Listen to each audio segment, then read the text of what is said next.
Welcome to Beauty Slash channel, and today's full tutorial will be about machine hair stroke and microblading. So what is the difference between those two and how to do them? So let's get started. The first step is, as always, to numb the brows, and before hair stroke or microblading I always numb the brows, and I use Amla Lidocaine 5% or any numbing cream will do, as the first numbing cream is not that important. The secondary numbing cream is more important. Now before hair stroke you do have to fix your shape with surgical marker. This will ensure your pre-drawn shape is not gone, and you can use a very light pressure to put the dots, as I teach in my brow mapping course. By the way, if you have problems with pre-drawn shape, keeping the brows symmetrical, I strongly suggest to enroll in my brow mapping course, which you can check the details and all information in the description below. And now back to the hair stroke. So first, pick the speed of 10 on Beauty Slash hair stroke machine. This will ensure your hair strokes are crisp and clean. You can pay attention how I stretch the skin and what is my movement during the hair stroke, how I hold the tool and how fast I do the strokes. You can see that each stroke I do back and forth movement to make sure the whole stroke is complete and have ink inside. Pretty much after the first path your hair stroke will have the color, and you don't really need even to do the second path if you do it correctly.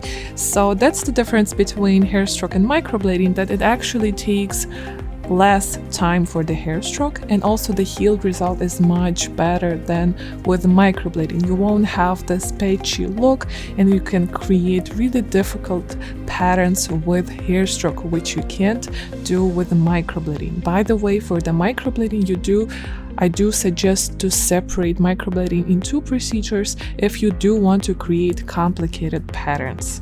Now after I am finishing right now the skeleton for the brow, I'm going to fill in more stroke in between my skeleton to create really realistic eyebrow. By the way, this pattern is really beautiful, and you can purchase the detailed PDF of this pattern on my website Beauty Slash. You can download it and practice using clear skin latex.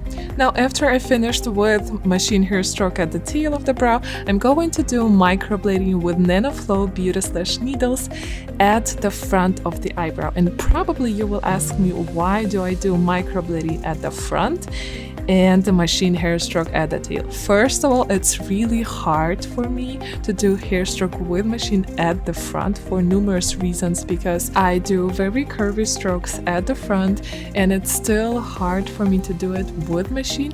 But the only solution for me is, of course, to practice which I will do. And also you might ask, so how about the healing? Do they heal differently? Well, with Beauty Slash NanoFlow needles for microblading, they actually heal the same. So the healed result at the front and at the tail is pretty much the same, and nobody can tell the difference. But if you are not so good at microblading, you will see a big difference. So the machine hair stroke will heal nicely, all in color, but microblading will look more patchy. Also, if you have any question regardless microblading or hair stroke with machine, please feel free to reach out to me on Instagram, Learn Beauty Slash and Beauty Slash.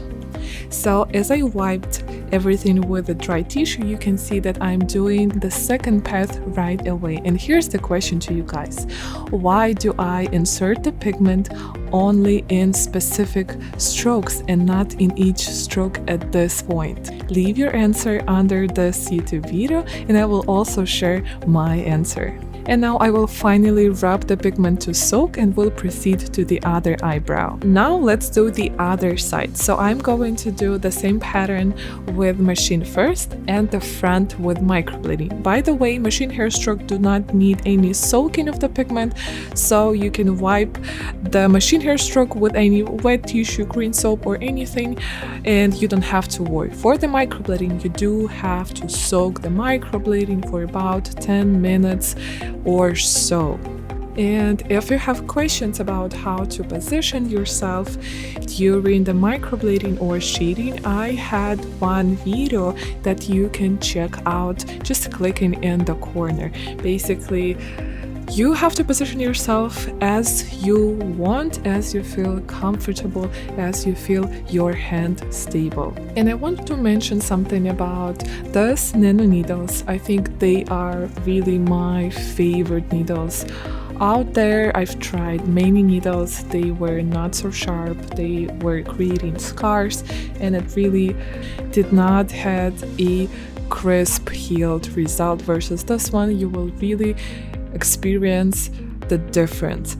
So coming back to this brow, I'm going to put a secondary numbing cream, Soothe Tattoo, and after that I'm going to take machine, I'm going to fill in the missing hair stroke, making some of them darker, just creating the depth, or just making ensure that all of them get the pigment, and the same I will do for microblading. So after this, my eyebrow will be finished. So in total, I'm actually doing just the two paths, I would say, working on one side of eyebrow only twice. So my total time procedure is about 2 hours. With hair stroke is a bit longer, it could take 2.5. And now you can see how beautiful the result looks.